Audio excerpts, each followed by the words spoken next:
Welcome, Greek U Nation, to episode number 508 of the Fraternity Foodie Podcast. I'm your host, Mike Ayalon, CEO of Greek University. I'm a speaker and an author. Our fifth book just came out. It's called Perseverance and How to Be a Great Fraternity or Sorority Alumnus. So I want you to go and pick up that book on Amazon or Barnes & Noble today.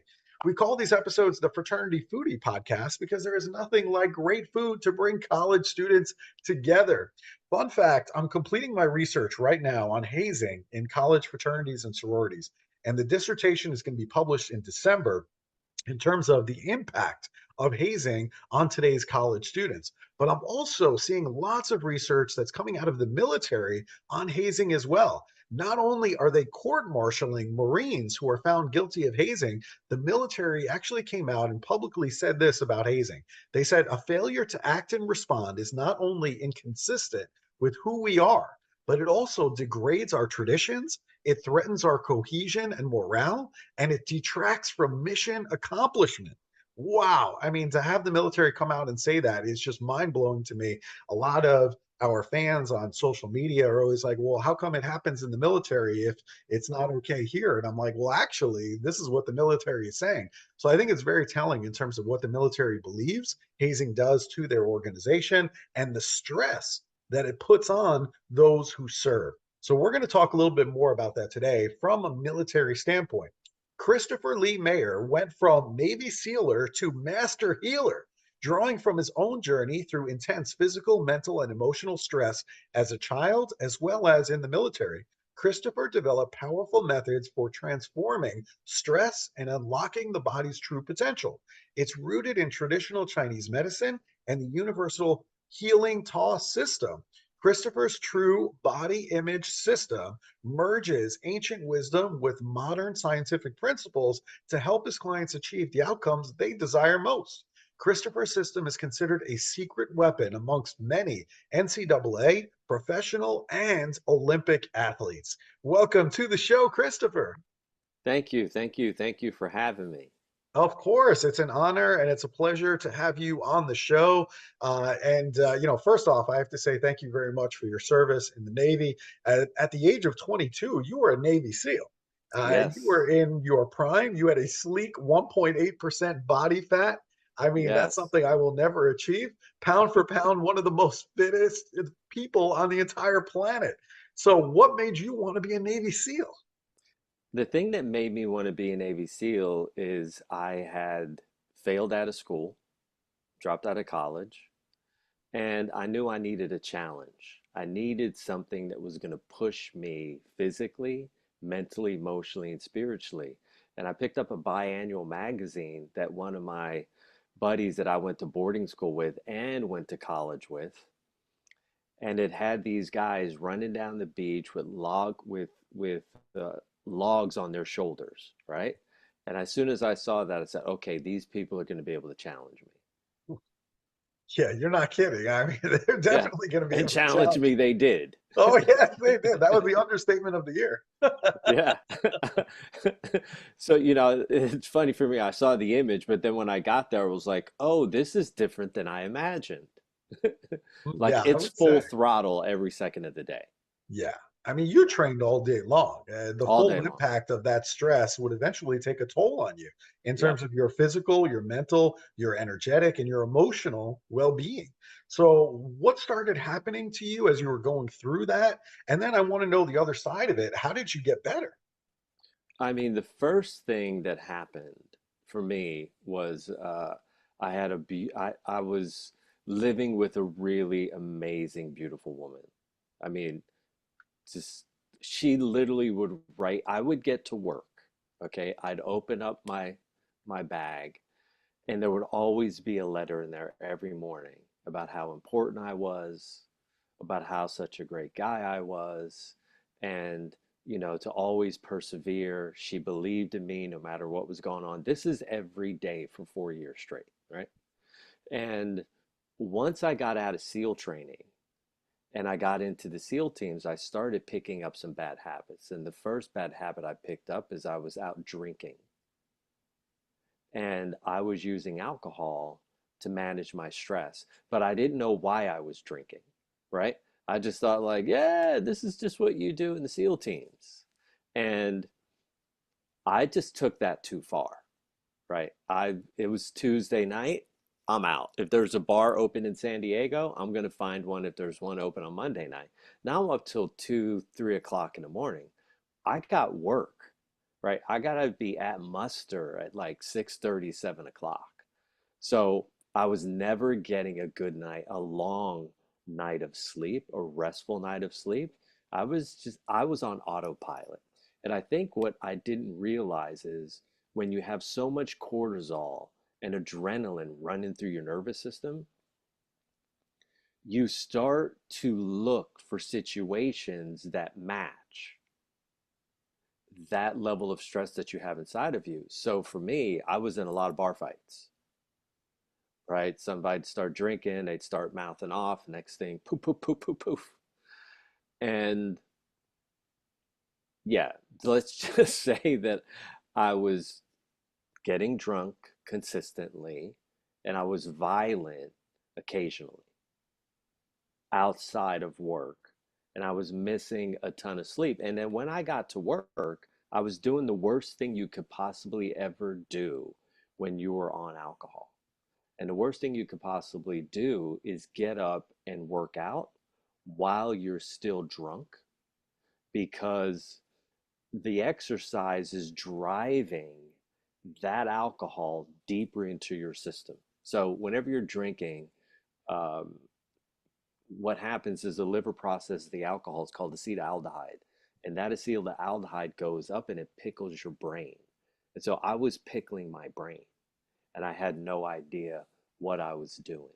And then I ended up, after I got out of the SEAL teams, my system started failing, right? I started losing my vision, was losing my hearing, needed full blown hip replacement by the time I was 33. And yes, some of that was from my childhood trauma, but I amplified all that. Like maybe those symptoms would have showed up in like maybe my late 50s or early 60s. But my symptomology started in my late 20s. Wow. I mean, you bring up a really good point. I mean, whether we're talking about people that go into the military or people that go into college, I don't think anybody teaches us any of these coping mechanisms. So, like the first thing people do is they grab alcohol. I mean, that's the first thing. And there are other ways we know to cope with that stress. And I think it's about teaching this is kind of what it looks like and how you should be coping with stress when you feel that way. And so I think that education process is completely missing. Let's talk a little bit about some of these principles that have helped you. I think a lot of this is rooted in traditional Chinese medicine, and your true body intelligence system. It merges all of this ancient wisdom with modern science to help your clients achieve all of the outcomes that they actually want. Can you tell our audience what is the true body intelligence system? Okay, I want to tell you that, but I think before I get there, I just keep getting this hit. There's something really important for me to tell you. Hmm. The best thing that ever happened to me is I got a DUI. So after I got out of the SEAL teams, I went back to college. But Hmm. even while I was in college, I was still living like I was in the SEAL teams. And I'm running track and field and training in my mind for an opportunity to get a qualifying time to get to the Olympic trials. So I'm up at UCSD. There's a college track meet, and it's on a Saturday. I go down to a bar. I have a couple drinks, two rum and cokes. I get in my car. I like to drive fast. That's one of the telltale signs. Is like there's no one on the road. Why am I driving 95 miles an hour, right? Even though I know I've had two drinks, I'm still getting wild. These guys took me down to a drunk tank. I got pulled over for speeding. Hmm. They took me down to a drunk tank. And after I left in the morning, I went home and I had a 2 hour conversation with myself in the mirror. And during that 2 hour conversation, what I got at the end of that is I need to figure out what happened to me that caused me to get a DUI at 27 years old. Like here I am, a Navy SEAL, and now my college classmates and teammates on the track team are having to pick me up from my house and drive me to school, and they're 18 years old. Like nothing is more embarrassing, right? And so I just made a vow at that point to put down the sauce and really figure out what's going on. So the first step that I took, which is I think is really important for anyone in college right now, is I called every one of my friends up and I said, look, if you're calling me because you want to hang out and get drunk and you want to chase tail, then you should lose my number. But if you're calling up because you want to watch a football game, you want to watch a boxing match, you want to go for a hike, call me. But for anything else, don't call me. Let me ask me this question. Did anyone of the like 30 or 40 people that I called that I used to party with, ask me if any of them ever called me back? No, they didn't. None of them. Yeah. Yeah. Listen, I mean, you bring up a valid point. I mean, we are who we're surrounded by, right? So I think we have to constantly do that assessment and figure out, are the people that are surrounding us, are they adding to our life or are they subtracting from our life? And you have to do that assessment all the time. And All I the time. think you would find that, yeah, there are going to be people in your life that are trying to pull you down. Yep. And I'm the type of person, I always need a good, strong slap. But when I get that slap, I wake up very quickly, like immediately. Yeah. So I literally went from drinking and partying all until Saturday. And then by Sunday, that whole phase of my life stopped, Wow. I mean, right? okay, so I mean, you've obviously been through it. I mean, you've clearly taken us through that. What is the true body intelligence system? The True Body Intelligence System is a suite of tools that I created, and a couple that I learned and then advanced. Mhm. And what it does is the True Body Intelligence System is here to help you reach your maximal potential by locating what I call long-term, unrelieved or unresolved daily and lifetime accumulated stress. Because the key is the reason why I was doing the activities that I did them to the extreme that I was doing them is because I didn't realize the impact of long-term childhood stress and unrelieved trauma. And so true body intelligence, regardless of where you're at in your life, whether you want to be an Olympic champion, whether you want to have a master's degree, whether, well, like whatever your goal is, Mhm. okay, there's always something in your past that's in the way because everyone has had childhood trauma. And what I mean by that is this: when you're a child and you're crawling across the floor because you see something really shiny, there's a vase on the table and you're crawling up to grab it and your mom sees you at the last second out of the corner of her eye and yells out, Michael, no. Well, that volume of her voice sends shockwaves into that child's nervous system. Mhm. He falls down back on his butt and he starts crying immediately. Okay. Of Mhm. course, the mother's attempting to give the child a course correction, but the volume of her voice puts shock in her nervous system. And then he's informing her that that was too harsh for him because parents don't realize that a child's nervous system is as fragile as a butterfly's wings. So, true body intelligence is really in place to deal with all the stress, all the harshness, all the trauma that you dealt with from womb until 13. So let's say uh, you're a single mom, you are living with your parents, and your dad gets drunk, he comes home, um, and he's on a ripper, and he starts yelling at your mom.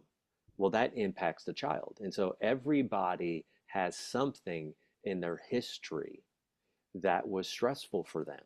And then they develop these coping strategies. And what children will are attempting to do is to avoid these simple things: avoidance, punishment, rejection, humiliation, violence, and pain.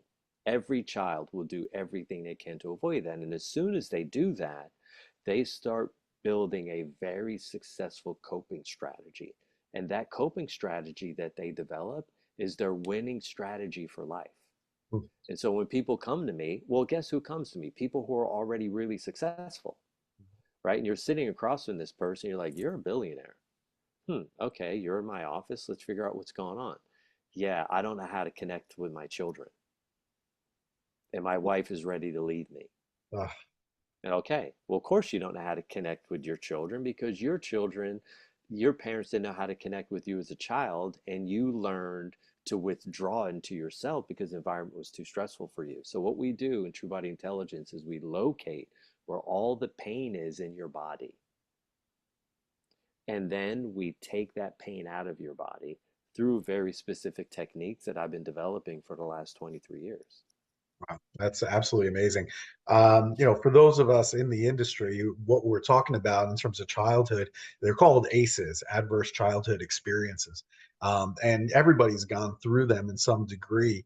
And that's kind of the point, when we talk about hazing, whether it be in the military or whether it be in college, you have no idea what these students have been through when they come to you in college. They've been through like all kinds of things, and you think you know that person, but you really don't. You really don't understand, what Christopher is talking about in terms of the ACEs and what they've experienced as little children. You have no idea. And so you really don't know what that trauma that you're now, inflicting on this person, what it's going to trigger in them. And that's the danger when we start talking about hazing, is that you really don't have any idea what they've been through and what that's going to trigger. And so Yeah. another reason why, we talk about it and get rid of that completely. This is all really fascinating to me. And I want to talk more about something specific that we can do to cope, right? We know that alcohol is not the answer. Like, we know that. So if the college students are under a lot of stress, they're stressed hmm from their finances, the rising cost of tuition, it's crazy expensive. I have two kids in college right now. It's bananas how much they're charging. Various demands on their time, the rigors of getting this college degree. What are three ways that the students who are listening, how can they incorporate breath to overcome the chronic stress that they're under? Yeah, I mean, the first thing and the most obvious thing is you have to do an assessment of what your stress level is, right? Mhm. And if you can do that and take the time to do it, it's easy. So you ask if you're starting to feel anxiety and your anxiety is a 10 out of 100, then you're going to breathe deep and slow for 60 seconds, right? If your anxiety is at a 50 out of 100, which I would say probably the average college student today is running somewhere between at least 30 and 80.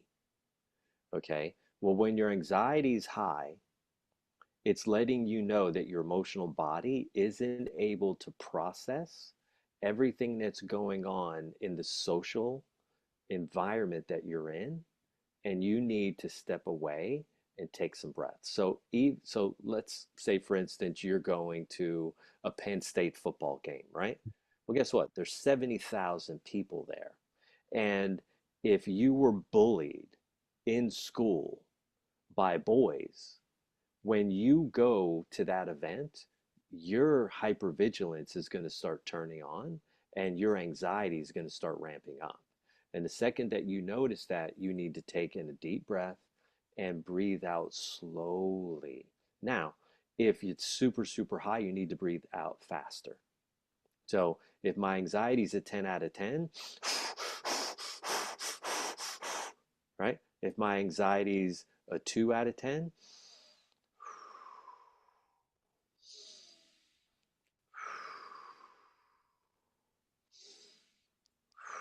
and breathe relative to the level of anxiety, angst, and or brain fog that you're having. That's something that we don't talk about in terms of a system where you just start checking out mentally, because everybody's body processes stress differently. The thinking types, the analytical thinking types, they go for brain fog.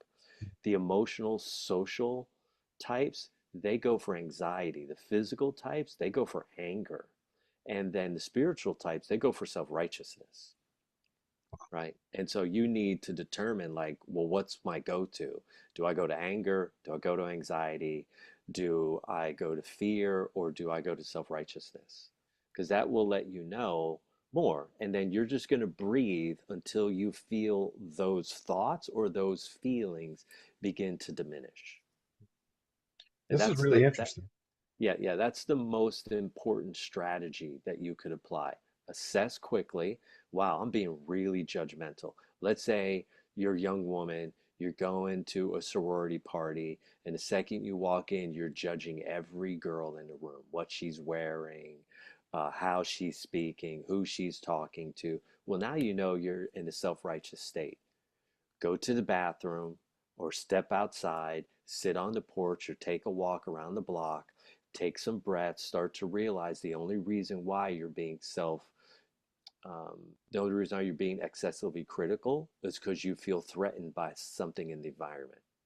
So remove yourself, get clear on what it is that's stressing you out, breathe through it, and then enter back into the party in awareness. So now, when the judgment comes up, you get an opportunity to reformat that sentence that came up. So you're like, oh my God, ugh, she's such a bitch. Great. Then step outside, ask yourself, why are you threatened by her? I don't know why I'm threatened by her. But in the meantime, keep taking some breaths, keep asking yourself the question. You're going to figure it out. And then you'll be able to go, oh, wow, there's no need for me to be threatened by her. Oh, I'm threatened by her because I figured out that she's always so willing to be honest emotionally. And instead of being honest emotionally, externally, emotionally, you're dishonest to everyone around you. So no matter what's going on, you put on the good face. If she's in a nasty little mood, she wears her moods on her sleeves. So she's going to be threatening you. That's just a prime example. If you're someone who you get into an environment like a Penn State football game and you were bullied by the jocks at school, well, when you get in that environment, there's a lot of big athletic jockey people that are there. You're going to feel stressed. Your anxiety is going to come up because you have something from your past that you haven't resolved. And all anxiety stems from something unresolved in your past. So take a deep breath, tell your body you're safe. No one has a right to bully you, and look people directly in their eye, communicate clearly. And if you're with a friend, you could just simply say to the friend, look, I don't know why I have this anxiety, but every time we come to events like this, I get really stressed. Just by naming it out loud and being transparent, it will start to resolve. But the more you hold it in and contain yourself, that containment strategy is going to amplify the anxiety and or the fear or the self-righteousness or the anger. And then it's going to come out in an explosive manner the second you mix that with alcohol. Now you're at risk because you're never doing a clear self-assessment on how you're feeling. I want to talk to you a little bit about fitness as well, because obviously, you're into fitness. I see so many people that are fit in college, but that doesn't necessarily mean that they're actually healthy. So I'm wondering, how do we know if our fitness regimen, whatever that looks like, how do we know if it's actually working against us? Yeah, it's easy. With fitness is very simple. If you're waking up in the morning and you're exhausted, your workout regimen is too intense. If you wake up and you have any level of joint pain, your fitness regimen is too intense. Okay? If you're using exercise as a means of avoiding clear communication about the things that have you stressed out, then your fitness regimen is now shifted from a positive stress management tool into a negative stress management tool. The human body, anyone who studies fitness will tell you this, 45 minutes. Once you go past 45 minutes, you're digging into your lifetime energy reserves instead of your daily energy reserves. And so if you got pain in your body, you're using it as an opportunity to avoid something that you have to address, and or you're waking up exhausted, your fitness regimen is too intense. Back it off, right? More, less is more. The challenge is we're Americans. Okay, anywhere else you go in the world, people aren't focused on like their image. Like if you go to Germany, there's like a little bit of that, but these people, they're exercising because of the ideal that it's good and it's better for you. If you're going to the gym because it's all about the way that you look, then at some point you're going to fall away from that exercise routine. And then your body's going to start to get a little soft. And then you're going to be using exercise to fortify your image. And Americans always think that we just have to work harder and do more in order to be better. And the truth is you can have that mindset for a while, but the moment you get your first bit of pain in your knee, that's the last indicator that something is wrong. And most people think that that's the first indicator. Wow, that's deep stuff. You've obviously been through a whole bunch of trauma in your life, and I know our listeners, they've also been through some trauma in their lives as well. Do you feel like there's a way to heal those deep emotional wounds without going to therapy? Um, well, when I look at something, I think the most important thing to do is attack something from all sides. And so if you now look, you're in college, so do you have a lot of money to be able to go sit down and sit with a therapist? I mean, if your parents are middle to high class in terms of financially, yeah. But if you're middle class to like lower middle class, no. They don't have an extra, $800 a month No. to be sending you somewhere. So, the question is, what can you do? You can sit down and you can talk with a friend, right? Find somebody you trust. Take time to build that relationship before you start blurting things out because you're in college. Your feelings are going to really be hurt if you overhear a conversation that is about you from information that you told someone you trusted. And now they broke that confidence, and then you're going to feel even more isolated. And so I say, find someone that you can talk to, that you really trust. Maybe it's your brother, maybe it's your sister, maybe it's your high school friend, like anyone, and get what's on your chest off your chest. That's the very first step. Now, the other things that you can do are you can take a breathwork class, okay? And I'm sure at every university now in the country, there's someone teaching breathwork. You can take a yoga class. You might be able to go to a sound healing class, and which is great. People that are in that niche, if you go up to them and you go, look, I'm going to college, and to be honest with you, I can only afford $2 to come to your class. You are never ever going to hear one of those people say no. They're going to go, look, as long as you're consistent, your $2 is great. But if you're here for a day and then you show up like 6 weeks later, no, you have to pay full price. But if you're willing to be consistent, I'm willing to invest in you. So find a breathwork class, find a yoga class, find a sound healing class, find a meditation class, and inform these people what your financial situation is. And they will meet you where you're at. Just trust that the universe is looking out for you.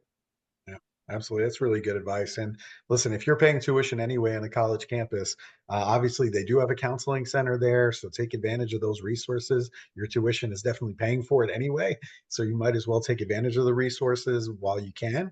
And then, yeah, take a course. I know that I took a yoga course as a senior in college, and I tell you what, it changed my life. It changed my life.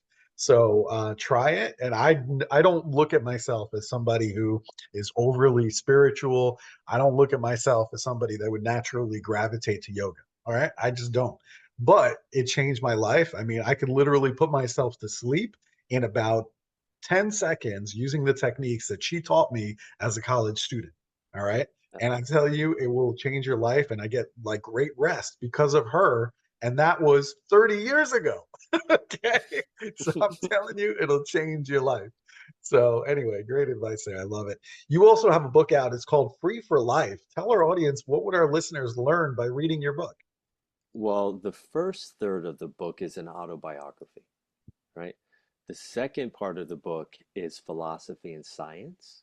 And the third, the last part of the book, is teaching you about systems that would help you become free for life and reduce your lifetime accumulated stress load and your daily stress load, and then tips that I have and deep insights that I think are really important for every human to learn so that they can move through the world and have realistic expectations around the things that happen in their life that cause them stress. Because without the education, people are never going to take heartfelt action to their own benefit. So I give you a profound education using my own story and my own experiences. And look, I'm not that type of person. I'm not the guy that wants to talk about himself, right? I'm doing this out of service because I was able to get out of the hell that I was in. And I think it would be prudent action to take for me to be able to offer other people an opportunity to be able to get out of what they're suffering from in the convenience of their own home if there's someone who's extremely private like I am. Really good stuff. I love all of it. So, if our listeners, if they want to connect with you in order to buy the book, it's called Free for Life, or maybe they get you to come and speak on their college campus. Where can they go to connect with you? They can go to truebodyintelligence.com. It's very simple. The book is there. All you have to do is shoot me an email. As soon as you get at the very top of the website is the email address and the phone number. Leave us a message. Someone will get back to you in a reasonable amount of time. My team is very good at that. They are really, really good. I've worked with them to get you on the show. They were great to work with. So go to truebodyintelligence.com. Go and pick up the book. Christopher, man, oh man, listen, I appreciate all the work that you're doing. I Go have ahead. one more thing. Yeah. I'm so new to social media, right? You can go to Christopher Lee Maher, Maher, on Instagram, right? You can look True Body Intelligence up on Facebook. You can go to Christopher Lee Maher for TikTok. And I'm always giving you tips every other day. So I love you can have me in your back pocket reminding you of the things that cause you stress and what actions that you need to take in order to diminish yours so that you can have the life that it is you really want. I love it. I am going onto Instagram and TikTok right now, and I'm going to follow you. So you're going to get the notification that Greek University is following you. I can't wait to have you in my back pocket so that way I can open it up and feel really good about every day that I get started. So thank you for all the work that you're doing. And Thank you. so, yeah, of course. And to our listeners, if you enjoyed this conversation with Christopher Lee Maher, I want you to go and like it, and I want you to share it with other college students that need his help in terms of dealing with the stress that they're under. And so, thank you so much for joining us. We'll see you on the next episode of the Fraternity Foodie Podcast.